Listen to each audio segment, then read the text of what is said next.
का? बाजूला चला ना. कशाला?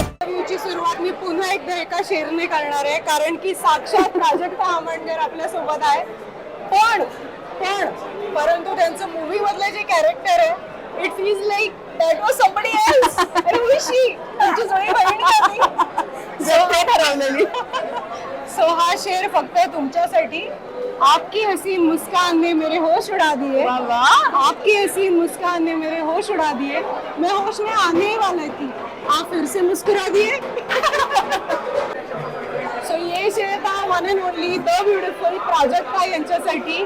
प्राजक्ता, मला हे आवर्जून सांगायचं आहे that yes I am fan of your comedy, but now I am fan of your voice modulation.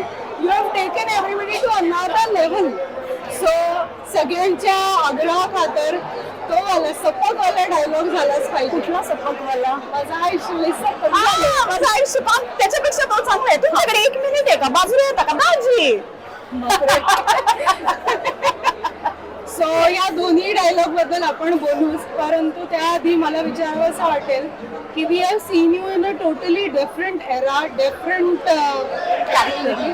पण ह्या रोलसाठी तुम्ही कसं प्रिपेअर केलं? कारण की मी ह्या रोलच्या, या भूमिकेच्या अक्षरशः प्रेमात पडलेली आहे. मग नाही प्रिपेअर केलंय अगं. काही गोष्टी ना, काही भूमिका आपल्याला सापडतात लगेच.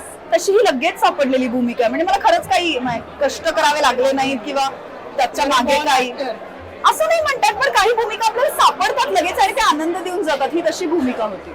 आपण जेव्हा या चित्रपटाचं तुम्ही रिडिंग केलं असेल, काढून न्यायचंय. अच्छा ठीक आहे, परत घ्या.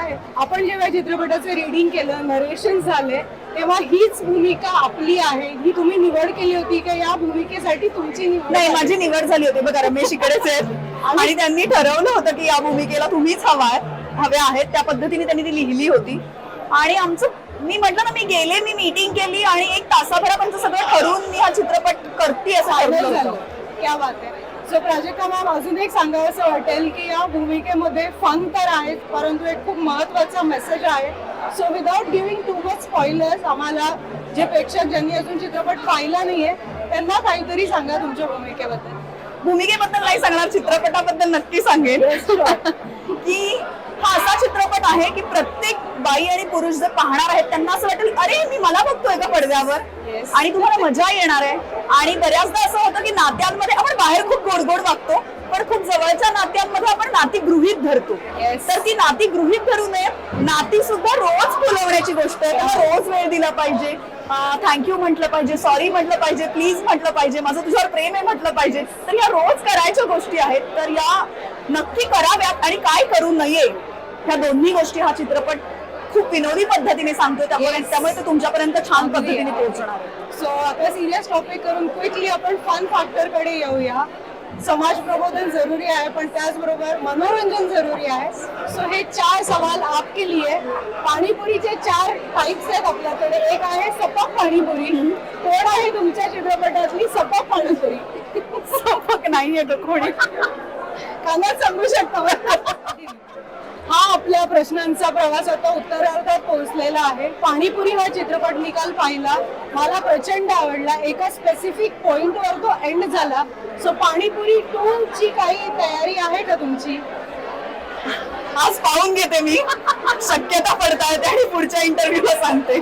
सो तुम्ही हॅपीली मॅरिड आहात, खूप क्यूट अशा बेबीच्या मॉम आहात. You are a wonderful Maugham, a devoted wife. म्हणूनच तुमच्या हॅपी मॅरिड लाईफ साठी तुम्ही तुमच्या मॅरेजच्या पाणीपुरीमध्ये काय इन्ग्रेडियंट टाकता? गृहीत धरू नये एकमेकांना. प्रेम गरजेचं आहेच, पण त्याबद्दल समजूतदारपणा गरजेचा आहे, ओढ गरजेची आहे, आदर गरजेचा आहे आणि स्पेस गरजेची आहे. सतत एकमेकांच्या उरावर बसू नका. सो अशी बनते लग्नाची पाणीपुरी. प्लीज प्लीज चित्रपटगृहांमध्ये नक्की पहा. चित्रपटाचं नाव मात्र विसरू नका, panipuri. Thank you so much. Thank you.